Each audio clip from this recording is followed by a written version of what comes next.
Hi అండి. అందరికీ ముందుగా రక్షాబంధన్ శుభాకాంక్షలు. అందరు కూడా రాఖీలు కొనుక్కునే హడావుడిలో, రాఖీలు కట్టించుకునే హడావుడిలో ఉండుంటారు కదా. నిన్న నైట్ అయితే మేము రాఖీలు కొనడానికి వెళ్ళాము. ఏ షాప్ చూసినా ఫుల్ రష్ ఉండే, మొత్తం ట్రాఫిక్ జామ్ అయిపోయి చూడండి. అసలు ఏ షాప్ చూసినా అలానే ఉంది. మేము చూసుకుంటూ ఎక్కడ ఖాళీగా ఉంటుందని చూసుకుంటూ ముందుకు వెళ్ళాము. వెళ్తూ ఉండగా షాప్ అయితే చూసాము మేము. అక్కడే రష్గానే ఉన్నారు. ఇంకా అయినా సరే ఆగి చూద్దాం అనుకున్నాం. ఆగాము. చూడండి, మొత్తం రష్ ఉంది. ఒక చోట మొత్తం రష్ ఉంది. సరే ఆగి చూసాము మేము. ఆగి చూస్తే మా వాళ్ళకి అక్కడ నచ్చలేదు. సరే అని మళ్ళీ కొంచెం ఎదరికి వెళ్దాం అనేసి మళ్ళీ బైక్ చేసుకుని కొంచెం ఎదరికి వెళ్ళాము. అక్కడైతే బైక్ పార్కింగ్ చేయడానికి కొంచెం ఇబ్బంది పడ్డాను నేను. అక్కడి నుంచి ఆగి అలాగైతే బైక్ పార్కింగ్ చేసి రాఖీల షాప్ దగ్గర ఆగాము. చూస్తున్నాను. మొత్తానికి అక్కడైతే తీసుకుని ఇంక అక్కడే స్టార్ట్ అయ్యాము. రాఖీలు తీసుకొని మళ్ళీ షాపు మా పాపకి ఏవో కావాలంటే ఫ్యాన్సీ స్టోర్లో ఆగాము. తన ఇయర్ రింగ్స్ అవి తీసుకుందాం అంటే అక్కడ ఇయర్ రింగ్స్ అవి చూసాము. అక్కడ ఏమీ బాగాలేదనేసి మళ్ళీ అక్కడి నుంచి వేరే చోటుకి వెళ్ళాము. వేరే చోట తీసుకుని మళ్ళీ అక్కడి నుంచి ఫ్లవర్స్ షాప్కి వెళ్ళాము. ఫ్లవర్స్ తీసుకుని ఇంటికి బయటకు వెళ్ళి వస్తూ స్వీట్ కోర్ట్ దగ్గర ఆగాము. స్వీట్ తీసుకుని మళ్ళీ అక్కడి నుంచి ఇంటికి స్టార్ట్ అయిపోయాం. మళ్ళీ ఇంటికి వచ్చేస్తున్నాం మేము. ఇంటికి వచ్చేస్తుంటే మధ్యలో పెట్రోల్ అయిపోతుందేమో అని డౌట్ వచ్చి రేపు పొద్దున మళ్ళీ రాఖీలు కట్టడానికి వెళ్ళాలి కదా అని మళ్ళీ పెట్రోల్ ట్యాంక్ ఫుల్ చేయించుకుని అక్కడి నుంచి మళ్ళీ ఇంటికి బయలుదేరాం.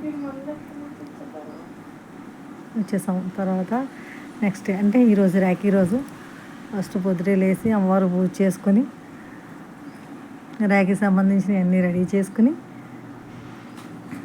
అలా సెట్ చేసి పెట్టుకున్నాము. మా బాబు వచ్చాడు కూర్చున్నాడు. వాడు కూర్చోగానే మా పాప వాళ్ళ అన్నయ్యకి రాఖీ కట్టడానికి సిద్ధమైంది. ముందుగా బొట్టు పెట్టి దిక్కులు చూస్తుంది అటు ఇటును. ఏం చేయాలో తెలియట్లేదు. తర్వాత నేను చెప్పాను దానికి చేతికి గంధం రాసి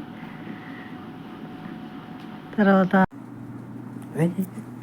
గంధం రాసేసుకుని తర్వాత గంధం బొట్టు పెట్టింది కదా. తర్వాత వెలుగుని చూపించి వాళ్ళ అన్నయ్యకి వెంటనే రాఖీ కట్టింది.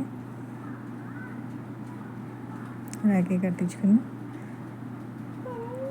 రాఖీకి గంధం కుంకుమ బొట్టు పెట్టింది.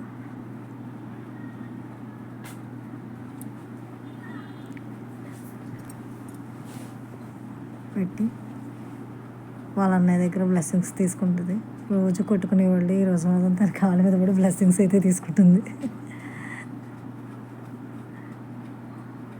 తర్వాత తన అన్నయ్యకి స్వీట్ పెట్టింది.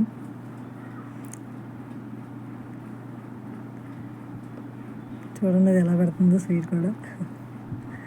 వాడు కూడా వాళ్ళ చెల్లికి స్వీట్ తినిపించాడు. సరే గిఫ్ట్ ఏదైనా అడుగుతుంది. అది కట్టిందంటే ముందు గిఫ్ట్ కోసం అన్నమాట. వాళ్ళన్నీ గిఫ్ట్ ఇస్తే ఫేస్లో విరిగిపోయింది. ఆనందంగా ఉంది. తర్వాత మళ్ళీ గిఫ్టేనా నాకు డబ్బులు కావాలంటే మళ్ళీ వాళ్ళ అన్నయ్య జేబులో తీసి 100 రూపీస్ గాజులు ఎంచుకోమని ఇచ్చాడు. సో ఇలా మా ఇంట్లో రాఖీ పండుగ ఇలా సెలబ్రేషన్ జరిగింది. ఫ్రెండ్స్, మీకు ఈ వీడియో నచ్చితే షేర్ చేయండి, లైక్ కొట్టండి. Thank you all. వీడియోస్ కోసం సబ్స్క్రైబ్ చేయండి.